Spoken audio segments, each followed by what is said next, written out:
Good evening, everybody, and welcome to Vampire Wednesday. We are here to talk about some tournament rules. Matt Hyra is with me. Matt, how you doing? Doing all right in the heat. Oh, it's hot where you are? It is. Ah, It okay. is in the 80s. Yeah. Oh, we've cooled off. I Great mean, stuff. in Minnesota from high 90s for a little while to what I Fair consider enough. relatively comfortable, but stay Yep. cool. All right. Well, we've got I'm some big jealous. news today. We put out our first draft of a tournament regulation set for Vampire Rivals, covering scoring, covering pairing, judging, all that sort of stuff. We're going to run through that document tonight, so you are free to watch it on your screen here or hit the link in the chat and you can follow along on your own and even see us make any edits or tweaks as we go through and discuss. If you Yeah. have questions or suggestions, feel free to make those in the chat, but please keep those to the section that we're talking about. Don't jump way ahead or we will probably not remember your question by the time we get to that. So just a little housekeeping note there. These rules will be in effect at Gen Con. These rules can be used at your local game store. They can be used at any level of event. There are, as we'll get to, some exceptions and things you can do, in more casual events to simplify and streamline some things, but these will be a good guideline to go by. So without further ado, let's Right. get up on And this. it's not, because this is only version 0.5. So until we post 1.0, it's not official. So it'll probably be official in a week or two, no later than that, because we want people to know exactly what will be expected of them for Gen Con. Yep, I intentionally versioned it below 1 because now that the public's going to get eyes on this, I think we did a pretty good job of coming up with the situations and the things we want to address in here, but I'm sure that there'll be suggestions that we want to incorporate, and we will then have a 1.0 ready for Gen Con. Before Gen Con. Yes, ready before Gen Con, but to use at Gen Con is what I meant. Yep. Awesome. Katie, if you can throw that up on the screen and you guys can say goodbye to our handsome faces and just see this beautiful document. Yeah, we want you guys to focus, and we want to focus too, so I'm not distracted by Mr. Holland's chiseled jawline. All right. The introduction, pretty self-explanatory. This is just a document to be used in conjunction with the rulebook. And another thing that we sort of tease in here, an official card and rules update document. Matt, what's that going to be?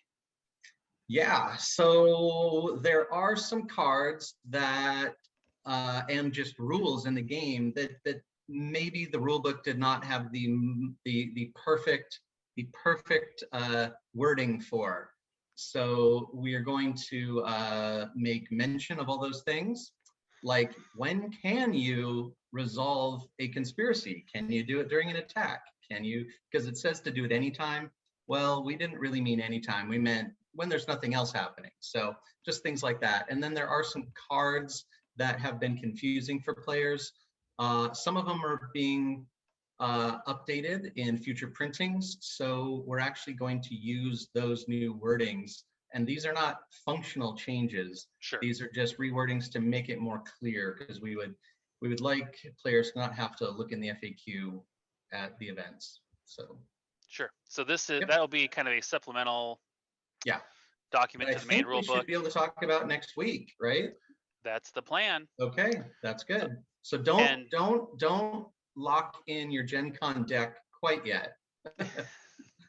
Yes, make sure that there's no changes. I will say, speaking of Gen Con, the card database is now updated with all the Blood and Alchemy cards. You can actually select the product you want to view. So you can look at the whole card pool, or you can just look at Blood and Alchemy if you want to study up on what these new options are going to be.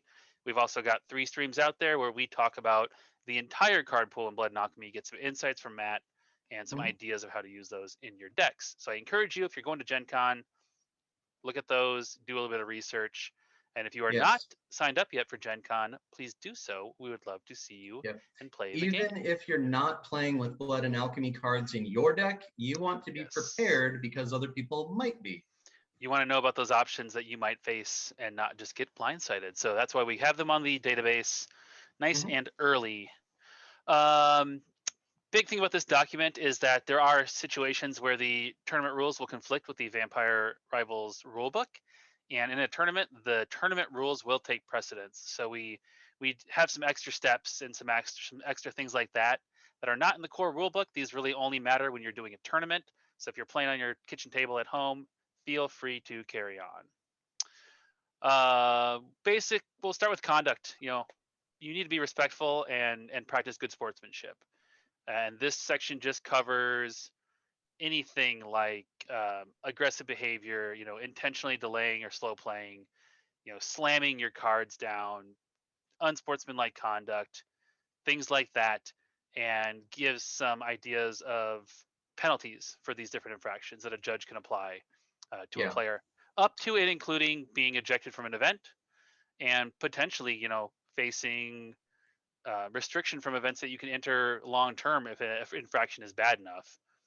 But as easy as just a warning if you're maybe playing a little bit slow or if you're not there to start your Yeah. game when the time is Yeah, called. mentioning conduct like this, it's mostly important for local tournament organizers like the local store, because one of the things about owning a local store is you don't want to seem like the heavy when one of your regulars is mouthing off and swearing and, you know, spilling drinks all over the place. You want to have a guide to some penalties where it doesn't feel like the store owner or the local tournament organizer Is out is to get that putting that player or on something. one of their regulars. They don't want to, you don't want to lose a customer, a good customer, but you do want to be able to keep a good tournament environment. Yep. And in pretty much any event, this stuff is subject to the judge's um, judgment, I guess. But we want to have some good guidelines for what level of infraction leads to what level of penalty for them to go off of. Mhm. The first sort of big departure from the regular rule book is deal making down here. So Matt, if I correct me if I'm wrong, but the core rule book, deal making is allowed and deals are they're enforced no matter like what, right? It's just deals have to be honored. Yeah, deal in the main rule book. Anyone can make a deal. You can make a deal for you. You can't give away prestige, blood, agenda, things like that. But you can make deals for future promises, temporary alliances, whatever you want, and they are binding. So if you make a temporary alliance, you can't. Neither of you can attack each other until the alliance is over. And Yep. things like that should have an expiration clearly, but essentially you can make whatever kind of deal you want. You just have to abide by it. And that's a very And thematic choice in this the world of vampires, as we've talked about, right? You want to talk a right. little bit about that? Yeah, I mean, when you're a vampire and you know that you're going to be living for a few hundred years with the same people in your city or region, breaking a promise is probably the worst possible thing you can do, because they're going to hound you, and everyone who knows that you broke your promise is going to hound you for the next several hundred years.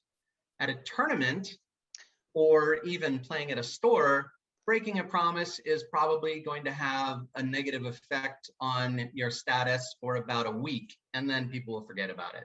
Yes. So we want to actually make you think like someone who's going to be alive for several hundred years. So that's why that rule is that way. Yep. And basically this deal making rules here tighten up the ability to make deals somewhat. They also shorten the timeline, so deals have to be fairly immediate and they can only Mhm. be what do we settle on? They have to be Well, involving they the have to active player. involve the active player, Yep. right? So Yep. the active player is going to have a lot of different tools or uh, carrots to be Levers. able to Yeah. offer in a deal.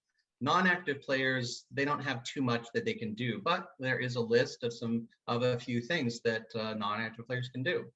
Yep. So Yeah. inserting influence, saying yes or no to help with a scheme or something like that. Yep. Contributing to conspiracies, discarding cards to pay for the intel for an attack, or Mhm. using or not using defensive cards like Street Preacher, Dragon's Roost, Heightened Senses, Heightened things like senses that. being from the Blood and Alchemy set, for those who didn't recognize it. Ah, yes. Yeah, So we've tightened it up a little bit. This makes it much easier to track what deals are made. We don't you don't have to have somebody write something down and then argue about the wording of it 6 turns later when the deal right. actually gets called.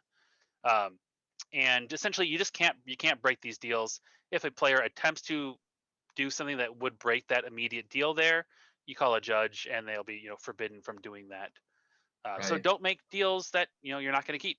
This is a Yep. thematic choice, but tightened up a little bit in the tournament rules just to make it cleaner and make it easier on the judging staff and the players to keep things Yeah, it's straight. also because in tournaments, it's in a competitive environment, there will be people who are always looking for an angle, but we want to enforce the rule, and the easiest, cleanest way to do it is to make sure that the deal can be solidified immediately, and then it's much more difficult to try to break it. Yep. Or to set up in a situation where you can no Yeah, longer fulfill it. Yeah. right.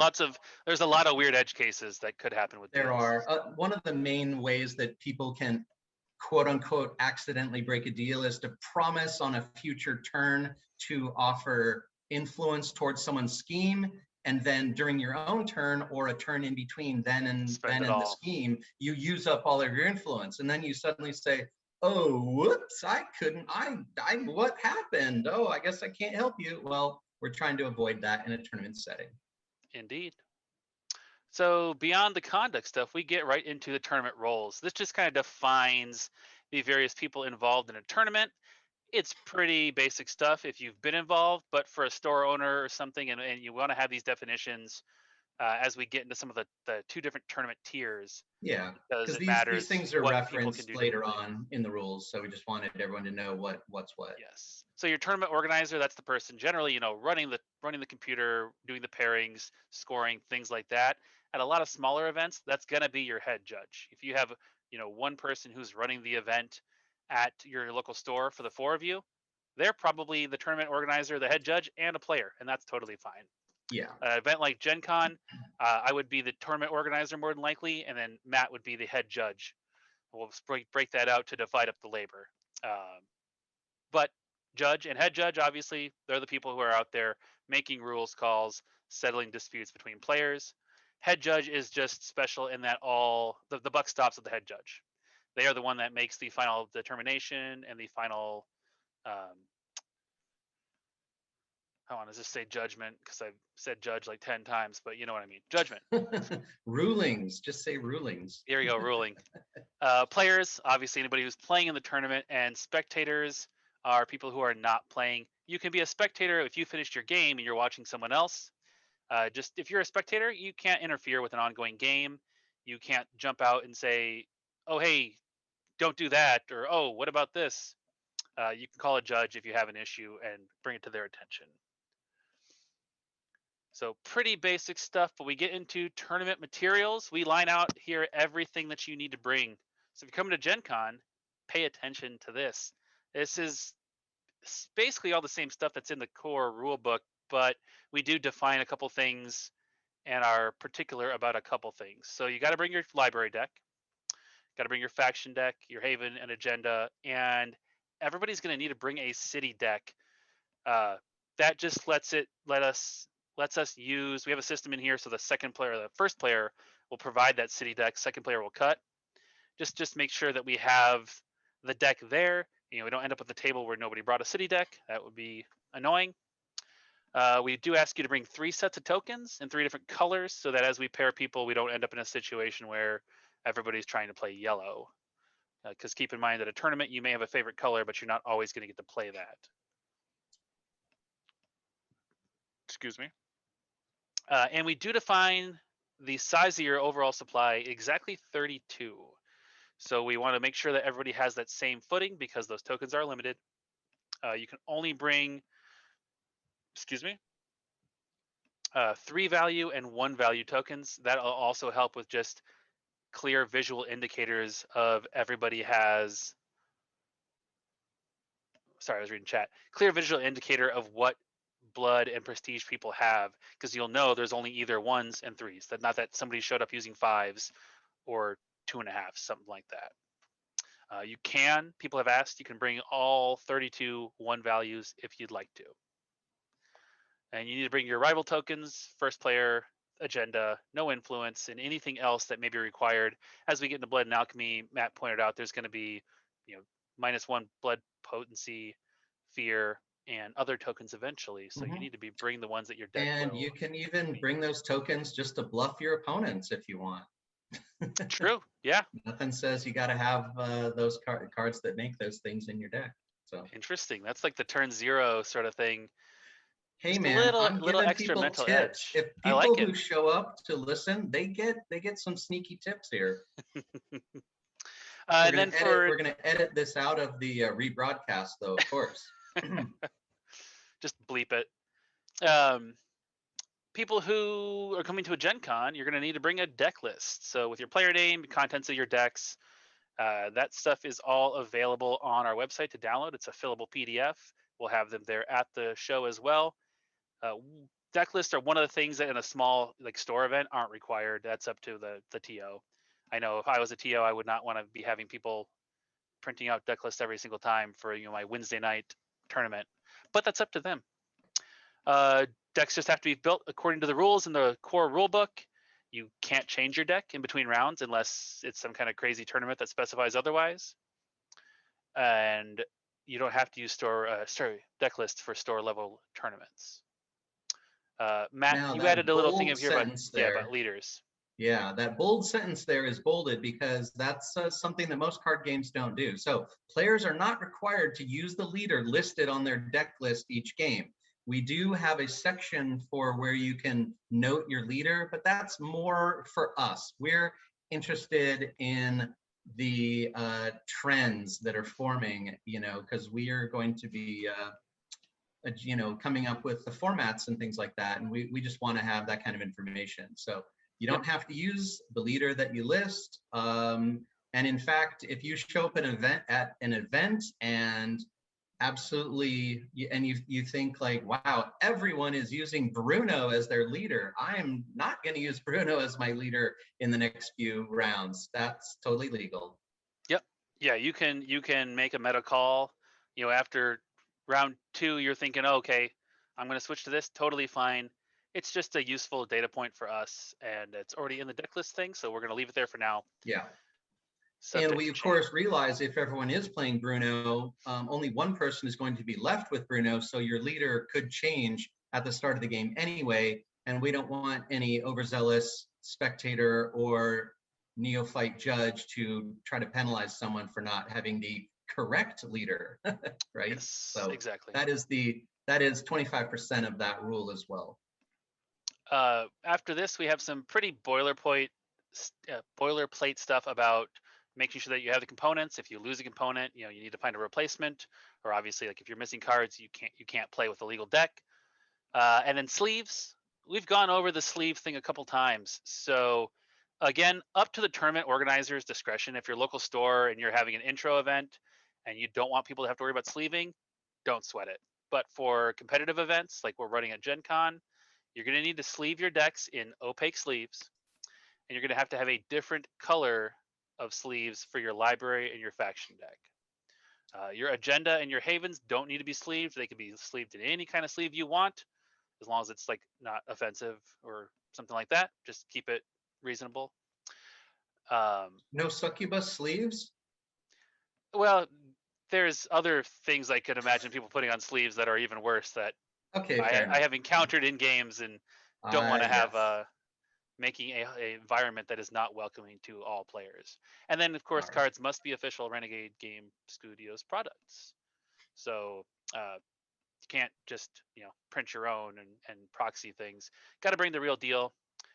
Tokens, however, could be used. They can be unofficial tokens. You can get third-party ones or make your own, as long as they are clear and they are consistent, and don't obscure or kind of hide or try to hide anything that's going on. Mm-hmm. We also talk about product legality. This one already has an exception in there.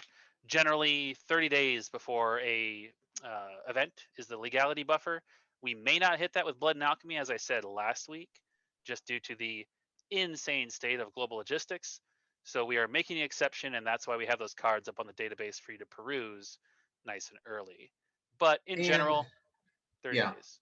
worst case scenario, figure out, proxy your blood and alchemy cards for your testing with your friends back home. Worst case scenario, you can come by the Gen Con booth and buy blood and alchemy on Thursday, and then you'll have 24 hours to sleeve it up. Yep, and I'll even go as far as saying, like, if you're a player who's attending Gen Con and you're concerned about making sure you have a copy of Blood and Alchemy, if you shoot me an email or reach out to me on Discord, like, I'll make sure that we have one ready for you and get you taken care of. So I do not want anyone to stress about having the access to all the cards. So Yep. definitely just holler if you are concerned. We'll make sure that even if we have some kind of crazy run on Blood and Alchemy, that we have you taken care of. Yeah. And the We reason for this is we want this initial tournament to be a little broader than just the core set, and which will help with vampire uniqueness, things like that, and just open up some different strategies too. Yeah. So it's pretty important for Blood and Alchemy to be there. So.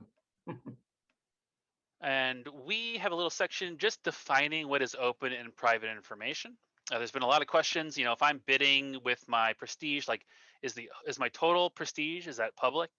Or are the decomposition of my hand, whether it's vampires or library cards, is that public? The answer to both those things is yes. So open and private information is defined here. If you guys have input or questions or other situations that you wonder about, let us know. We can always add to this or tweak it as needed, but this should cover most of the things people ask about. Yep. And the basics, the most common private information thing is going to happen during schemes, where sometimes people will wonder, okay, how much prestige do you have? Because they're going to be curious, how much could you put into your hand? During play testing, it does not come up that often. You might think it happens every single time. It sort of doesn't, but it's in here because it is one of the most obvious times when when something that's supposed to be public becomes private. And so this needed to get expanded upon. Yes. And I think my preferred method for bidding like that is to, tell them your total. So I've got 6 prestige, take it all into your hand, below the table or off the table, and then into your other hand, put the ones you're bidding. So your non-bid ones are still hidden. Your bid ones are here. You guys can't see me, I just realized, but you get the idea. Do that so that for that moment, the totals are hidden and nobody can deduce what you're actually bidding, but the overall amount you have is public information. And once you've got those tokens in your hand, you are not required to show your prestige anymore, because at that point you don't want them to be able to count.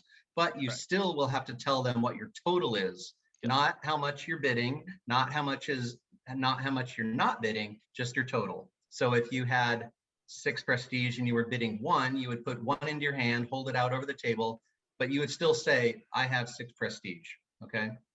Now, keep in mind, of course, you got to keep that hand over the table, because if you notice back in the sample penalties and fractions, a warning will be given to someone if they accidentally move their prestige hand, their bid hand off the table, because we don't want people changing their bids after it's been your turn to exert influence. So certainly. Yep.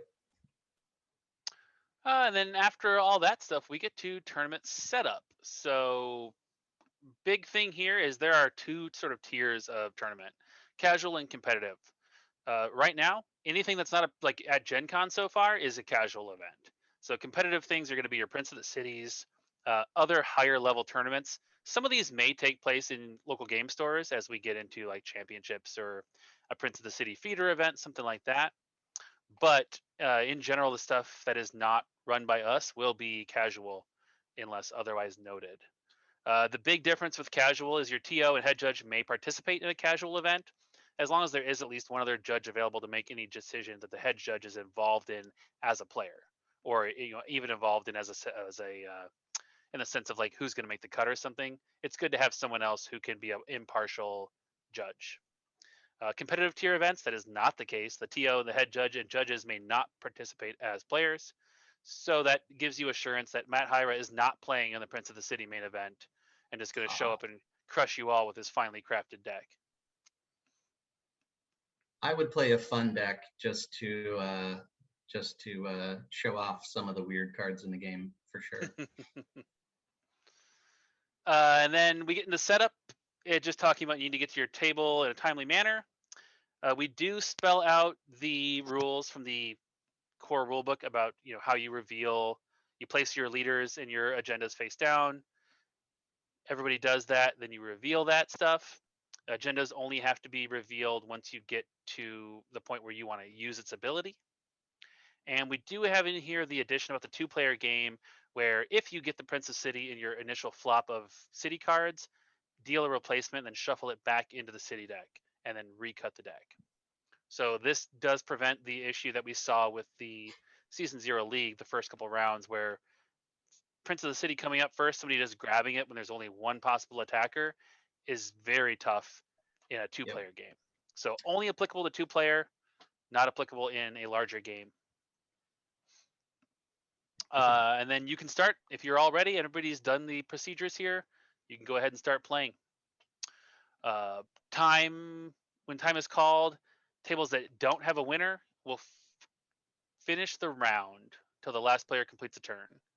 You know what? Before let's can we back up 1 second? I want to talk about agendas real quick because I just thought of something that I see a lot, and I'm real curious.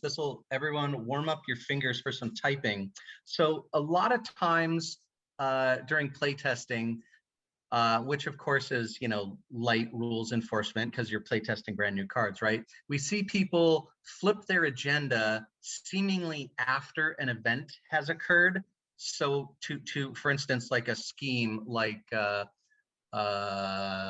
what is it? Influence or what is it? Influence the masses or something like that. I forget it already. God.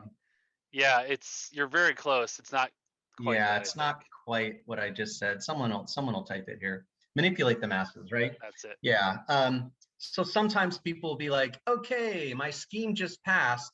I'm going to flip manipulate the masses now. So here's a chance we would like to hear, what do you guys think?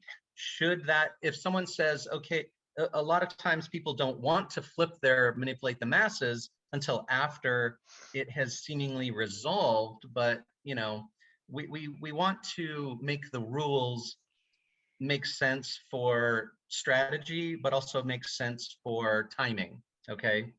So I guess I'm asking people to maybe post in the chat here, what do you think about someone saying, okay, my scheme resolved, yes, I'm going to now flip manipulate the masses. Should that be legal, or should it have to be flipped before the action they're taking, essentially, right? Because you really shouldn't be manipulating certain cards during, in the middle of certain events, but we also want people to be able to perhaps hide their true intentions on some things. So if anyone has an opinion on that, we would be willing to hear that. So should you be able to flip an agenda immediately upon triggering something like a manipulate the masses, or even a turf war, right? It could be a turf war where you don't really want to tell somebody that you're going to be collecting a bunch of points for knocking out their guy with 5 BP, something like that. I am of the opinion that you pretty much have to allow it to be flipped as it triggers. Otherwise, the whole secret, like the whole starting with its secret, just doesn't do a whole lot. Indeed. And I think that you could just solve that, like in your rules clarification thing, if you just note that there's a timing window, like at the resolution of any action, where you can flip the agenda, so that it's active for the completion of that thing. Yeah. Does that make sense? I mean, we have made it clear that like agenda is I mean, it's a card you already control. It's not being flipped for effect. It's being flipped to reveal text which is relevant to potentially to a current situation, right? So I do want to err on the side of sneaky, but I also don't want people to say, oh nope, that scheme already resolved, so you're manipulate the masses does nothing. So Agreed. That's just a yeah, feel bad and potential problem. yeah. So I think to fix that, actually, all you have to do is remove this, but are treated as blank until flipped. Because if Well, they're not treated as blank, then you're well, they good. yeah, they don't. I mean, they're really nothing until flipped up. So I guess we could just say that agenda may be flipped up during the middle of an event or immediately after an event to collect agenda based on based on the event that just or the occurrence. Maybe we don't say event. So during an act, let's call it during an action. Yeah, I'll let you. Yeah, During an action, during an action, maybe even say and it or may immediate, maybe say or instead of and, or immediately during the resolution of the action to trigger the effect. Does that sound reasonable to anyone? that's a good start. I think also just not saying that they're blank. I mean, because you think Yeah, about I it don't this way, think a we need to say conspiracy that that because is it's face down anyway, so yes. it's just a non. So it is It's private just a non. information by definition. So that a conspiracy that's face down is still does its thing. When you decide to flip it, same thing with an agenda. So I think that we may need to tweak the wording to clarify, but the intent is that you can flip it and score that agenda Let's right there. also call like an occurrence as well. Yeah, just so because it doesn't. Not always an Some action. things may not actually be actions, Sure. So we'll just call it that. Okay. We'll just say or. We don't actually use the word occurrence anywhere, but this is for a completely kind of a. For some reason, I don't know how to spell the word occurrence, so Boom. It's all right. Google's got your back. probably the best reason not to use that word in our final, but. Okay. So Or we when could time just is say, how about this, triggering event? that works. Then it's not, I didn't want to use the word event because that, we're not talking about events from the city deck here, so yeah. All right. When time is called. So you finish that Well, now round. hang on. One thing you said, or immediately, okay, during the, let's call it the final resolution, right? Sure. Does that make sense? I think so. Essentially, I want someone to be able to say, okay, the scheme has passed. Now I'm going to flip. So we're calling that's during the final resolution, right? Yep. Okay. And that could be we could include a little blurb on agendas in your document that you are writing with the rules clarification, that like just reiterating that an agenda can be scored kind of as it's flipped over. And Coyote just said that maybe using the word effect is better than event. So I would That agree. works. So let's do that. We do need to keep moving or we're going to run out of time though. Yeah. Keep going. So We'll massage that a little bit oh yeah. more. Yep. So yeah. It's 0.05 for a reason. Oh, it's going to be 0.06 or 0.6 at the end of this. Yep. So we're getting close. All right, keep going. So if you run out of time, you finish the round, and then at that point, if no one has won, the winner is the player with the most agenda. If there's a tie for agenda, the winner is the tied player with the most prestige. And if the prestige is also tied, the winner is the tied player last in turn order.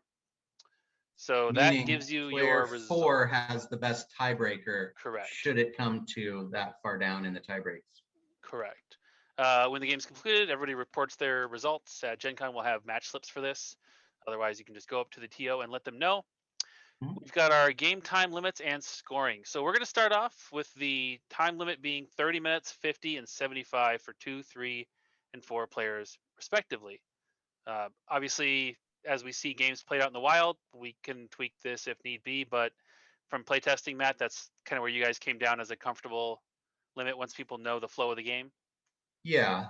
Once people should be able to get through 3 rounds, even in a 4-player game in 15 minutes. And then, after that, it's hopefully pretty smooth. Hopefully everyone with judges nearby and people knowing the rules and knowing their decks, it tends to go pretty quickly. And keep in mind that 75 minutes is the time, but of course we finish the round, so their games will sometimes go past that in order for player 4 to get an equal number of turns as player 1. Yes, and then of course you were assigned tournament points. So the current plan is the winner gets 3 points if the game ends via someone reaching 13 agenda or a player is knocked out. The winner gets 2 points if they win on those tiebreakers mentioned above. Yeah. Correct? So that means if the round is over, time is called, player 4 is done, and everyone is still alive, whoever wins the game is going to win 2 points at that point because you did not manage to get a clean victory. But you were the top player, so you're going to get 2. Yep. Anybody who was not knocked out gets 1 point, and if you were knocked out of the game by either coterie elimination or prestige, you will get 0. So this gives us some somewhat granular scoring without having to just rely on agenda points, which would hurt decks that are going for a coterie elimination or a prestige elimination. So we're going to go with this as a good mix to ensure that we have a spread of scores, but not massively disfavor any particular. Yeah, and decks. If you are playing a kill deck or a prestige drain deck, then you have a decent chance of actually knocking someone out and scoring the 3 points. But if games go to time, you might have a slight a slight disadvantage possibly, or not. So Yep, and that's again another thing that we can look at over time as we gather data from events being played. If we need to tweak some of this stuff, we can absolutely do that. If there's a disqualification or a game loss penalty in a 3 or 4 player game, the non-offending players will each receive 2 tournament points. We've looked at a couple different things, including like taking over the rival of the removed player. But since you could end up with a situation where that would make somebody their own rival, that's not really a good, clean situation. yeah, and you can also have situations where you're about to take someone out, Yes, and they get the DQ'd, and player, now you have someone who you haven't even. the player starts stomping around the room and swearing at everybody, so they're disqualified, and then suddenly, or they take a game loss, whatever, and now suddenly your new rival is like super beefy, never been touched, and you're only gonna have 2 turns left to knock him out. It would never Precisely. happen. It's just better to just get her done. Yep. And in a 2-player game, the non-offending player just gets the full 3 points. And you could have multiple disqualifications in a game or game losses issued if there's a fight between players or something. So this works in all those situations as well. We go down to our tournament sort of standings tiebreakers. We're going to use strength of schedule first, followed by total agenda points. That is a nod to not disadvantaging elimination decks because they are likely to score less agenda points. If beyond that, we'll use extended strength of schedule, which is even more mathy than regular strength of schedule, so significantly reduces the chances of ties going even further down. And the last sort of thing that we have is tournament structure, generally using Swiss. If you're just doing a 2-player, you can follow a very, very standard Swiss progression. Swiss, if you're not familiar with that, is that it will always do its best to pair players of a like record. So we get randomly paired for round 1. We all play. Then all the winners face other winners. All the losers face other losers, and you go on so on. So in round 3, all your 2-0 players are playing each other. The largest group in round 2 is going to be 1 point. Yes. Right. Yep. In a 4-player event, obviously. Or in any event, I mean, the 1-on-1s will be double the size of the other 2. You spend a lot of time looking at the Swiss Triangle website in various jobs. So pretty easy for that. As we get into 3-player, we have some a little bit more unconventional cuts and designs. I will note that the cut size are all designed to give you clean breaks between rounds in your cut. So top 27 gives you 9 tables. The winners of those 9 tables give you 3 tables.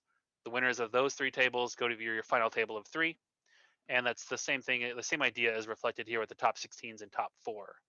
So top 16 is 4 tables, giving you 4 winners to make your final table. These can certainly change. I did a lot of math and modeling to try and make these appropriate numbers. But if somebody looks at them and thinks they're insane, please let me know, because at a certain point my eyes start to bleed from looking at Excel. But these are a good guideline. I mean, your average store is not going to need to go above, probably 24 players for any of these, at least as we get started here.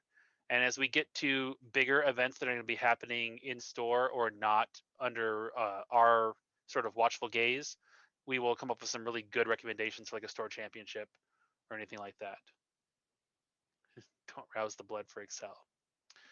But that is the end of this current document. I know people have been asking for this. I know stores have been asking for this to have some good guidelines to start running tournaments. And you got the season 0 kits out there, and before long, the season 1 OP kits.